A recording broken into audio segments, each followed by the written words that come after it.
होगी न्यूज़ खटर पटर, बातें भी चटर पटर, घर घर की खबर खबर, हंसी ठिठोली की है अंगड़ाई।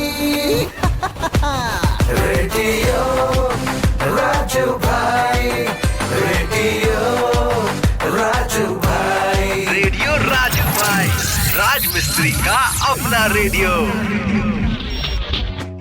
नमस्कार मेरे राजमिस्त्री भाइयों, मैं हूँ राजू भाई और आप सुन रहे हैं रेडियो राजू भाई, राजमिस्त्री का अपना radio, powered by UltraTech cement, देश का नंबर 1 सीमेंट। जी हाँ, हमेशा की तरह सबसे पहले बताऊंगा आज का विचार, फिर करूंगा दिल की बात, जहाँ पर मैं आज आपको बताने वाला हूँ कि पृथ्वी पर 5 सबसे मददगार जानवर कौन कौन से हैं।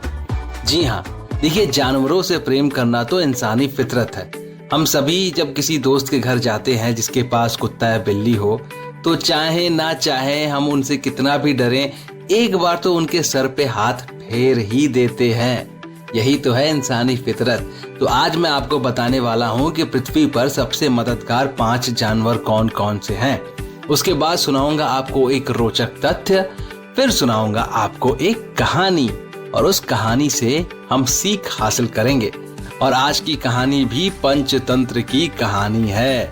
तो दोस्तों तैयार हो जाइए, क्योंकि शुरू होने वाला है आज का प्रोग्राम। तो सबसे पहले आज मैं आपको बताने वाला हूँ आज का विचार। आज का विचार कुछ इस तरह है: दूसरों के दोषों को देखना सरल होता है, अपने दोषों को ना समझना संसार की एक प्रथा हो गई है। मनुष्य वही श्रेष्ठ है जो अपनी कमजोरियों को जानकर उनको दूर करने का उपाय करे। दूसरों की कमियों को तो हम बड़ी आसानी से देख लेते हैं, लेकिन कभी अपने अंदर झांक कर देखेंगे दोस्तों, तो पता चलेगा कि हमें खुद में कितने सुधार की आवश्यकता है। और हमारे पास अक्सर और हमेशा ये मौका रहेगा कि हम खुद को और बेहतर बनाएं और खुद में सुधार करते रहें। तो इसी बात पर चलते हैं आगे और सुनाता हूं मैं आज आपको दिल की बात, जहां पर मैं बताने जा रहा हूं पृथ्वी पर 5 सबसे मददगार जानवर। नंबर 1 पर है मधुमक्खियां। मधुमक्खियां जीवन के लिए बहुत महत्वपूर्ण है दोस्तों। देखिए, शहद तो आपको उनसे मिलता ही है, लेकिन इसके पीछे बहुत विज्ञान है। मधुमक्खी के रहने से बहुत कुछ ऐसा होता है जो हमारे प्लैनेट यानी कि पृथ्वी के लिए बहुत जरूरी है। क्योंकि हम जो भी फल, सब्जियां या अनाज खाते हैं, उन्हें उगाने के लिए केवल पानी, धूप और मिट्टी जरूरी नहीं है, बल्कि इसमें कीट पतंगों का भी विशेष योगदान है। विश्व में कृषि का एक बड़ा हिस्सा इस कीट पर निर्भर है, मधुमक्खियों पर निर्भर है। कई खास वजहों से लंदन की रॉयल जियोग्राफिकल सोसाइटी ने मधुमक्खी को पृथ्वी पर जीवन के लिए सबसे ज्यादा महत्वपूर्ण घोषित किया है। नंबर 2 पर आता है जोंक। जी हाँ, जिसे अंग्रेजी में लीच बोलते हैं। लोग अक्सर जोंक शब्द का इस्तेमाल ऐसे व्यक्ति के लिए करते हैं जो मूंछ रखता है और जो आपकी जिंदगी में बिना मतलब के आके चिपक के बैठ गया है वो। लेकिन असल में जोंक किसी व्यक्ति की जान बचा सकती है। अब आप सोच रहे होंगे वो कैसे? कुछ सर्जरी के परिणाम स्वरूप शिरापरक जमाव नामक जटिलता उत्पन्न हो जाती है, जिसके कारण सर्जरी स्थल पर रक्त जमा हो जाता है और इसे पुनः प्रसारित होने से रोकता है। जोंक की लार में कई गुण होते हैं जो इसे ठीक करते हैं और रक्त को प्रसारित होने देते हैं, और डॉक्टर अक्सर इसी उद्देश्य के लिए इनका उपयोग करते हैं। जोंक का एक और काम है, जोंक को आप देखेंगे कई ऐसे बहुत सारे जगहों पे ऐसा हो गया है कि जोंक को अगर आपके पांव या शरीर के किसी अंग में कुछ सड़न हो गई है या खून में गंदगी आ गई है, शरीर के उस एरिया में जोंक को चिपका देते हैं, ताकि उधर का जो गंदा खून है जोंक उसे पी के आपके शरीर से निकाल दे। तो जोंक बहुत फायदेमंद होता है और जोंक के बहुत उपयोग भी होते हैं। नंबर 3 पे आता है हाथी। मेरा फेवरेट जानवर है हाथी। कई लोगों के लिए परिवहन का साधन होने के अलावा हाथी कई महत्वपूर्ण पारिस्थितिक भूमिकाएं भी निभाते हैं। वो बीजों के प्रचुर प्रसारक हैं, बस पौधों को खाकर, कहीं और चलकर और फिर शौच करके। हाथी उच्च कार्बन घनत्व वाले पेड़ लगाते हैं जो जलवायु परिवर्तन से लड़ने के लिए महत्वपूर्ण है।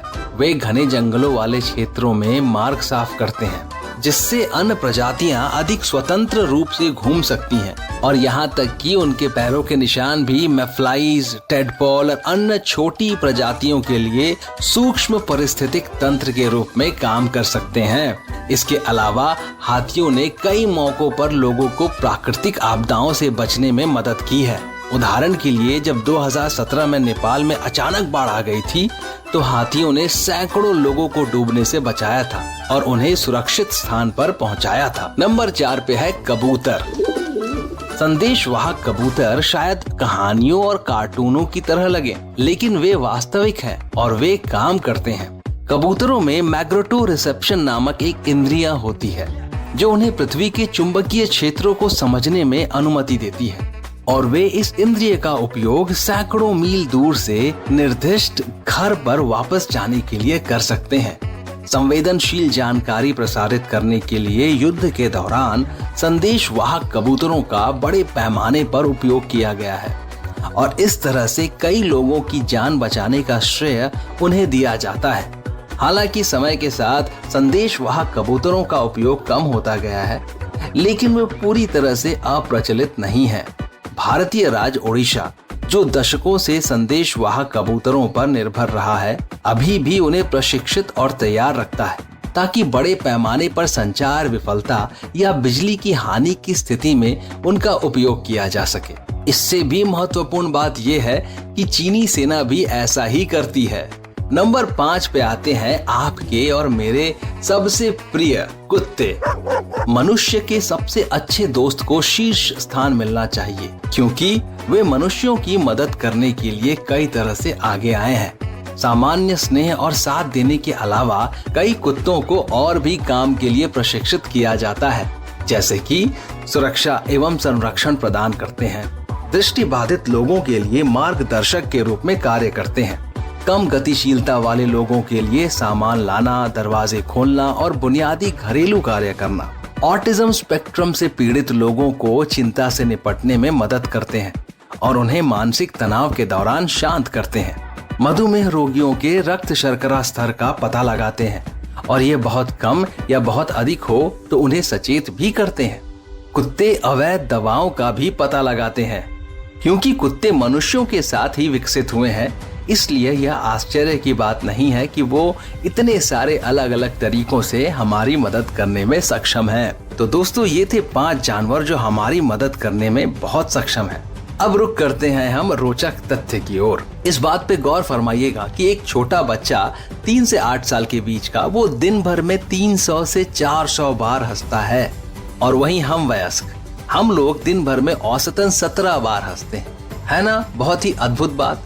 बच्चे 300 से 400 बार हंसते हैं, मतलब उनके मन में कितनी खुशी होती होगी। और जैसे जैसे हम बड़े होते हैं, हमारे मन में न जाने कौन सी चिंता, कौन सी परेशानी इस कदर छा जाती है कि हम हंसना भूल जाते हैं।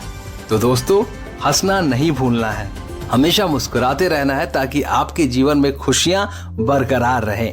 अब रुक करते हैं हम कहानी की ओर। कहानी का शीर्षक है चिड़ियाघर की सैर। अमन अपने माता पिता के साथ चिड़ियाघर की सैर करने जाता है। अमन क्योंकि बच्चा है और वह अपनी मम्मी की गोदी में रहता है, इसलिए चिड़ियाघर में उसके लिए टिकट नहीं लगता। मम्मी पापा ने अपना टिकट लिया और वह तीनों मिलकर चिड़ियाघर के अंदर चले गए। अमन ने चिड़ियाघर के अंदर देखा एक तालाब है, उसमें ढेर सारे बत्तख और बगुला तैर रहे हैं। उसे बहुत ही अच्छा लगा।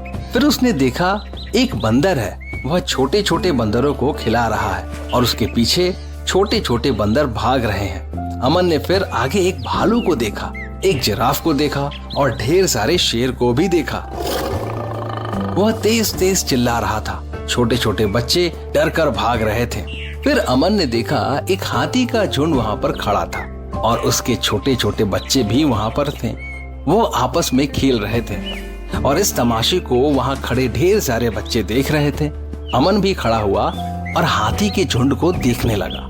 इसके बाद अमन ने देखा वहाँ और भी छोटे छोटे बच्चे आए हैं। वो अपने पैरों पर चल रहे थे, कोई भी अपनी मम्मी पापा की गोदी में नहीं था। इस पर अमन भी अपने छोटे छोटे पैरों से चलने लगा। इस पर अमन की मम्मी पापा को बहुत खुशी हुई, क्योंकि अब उसका बेटा चलना सीख रहा था। अमन ने चिड़ियाघर में रेलगाड़ी से भी सैर की और ऊंट की सवारी भी की। तो ये थी चिड़ियाघर की सैर की कहानी। दोस्तों, इस कहानी से हमें क्या शिक्षा मिलती है? इस कहानी से हमें ये शिक्षा मिलती है कि बच्चे अनुकरण से सीखते हैं। बच्चों के मन के विकास के लिए उन्हें दुनिया का रूप दिखाना चाहिए। बच्चे जो देखते हैं वही सीखते हैं। आप बच्चों से कितनी बार भी बोल दे कि अच्छा क्या है बुरा क्या है, वो आपकी बातों से कम सीखेंगे, लेकिन आप क्या कर रहे हो और आपको करता हुआ जब देखेंगे तो वो बहुत जल्दी सीखते हैं। ये बिल्कुल सच है दोस्तों। मैं भी एक पिता हूँ और मुझे मालूम है कि आप में से भी काफी लोग हैं जो पिता हैं, और ये एक पिता बहुत अच्छी तरह से जानता है कि उनके बच्चे उनके बोलने से नहीं, उनके करने से सीखते हैं। तो दोस्तों, आज के लिए मैं लेने वाला हूँ आप सभी से इजाजत। हम मिलेंगे कल फिर से एक बार रेडियो राजू भाई में, और वहाँ करेंगे ढेर सारी बातें। तब तक के लिए अपना ख्याल रखिए और मजे में रहिए। शुक्रिया दोस्तों। रेडियो राजू भाई, रेडियो राजू भाई, रेडियो राजू भाई, राज मिस्त्री का अपना radio. Brought to you by Ultratech Cement.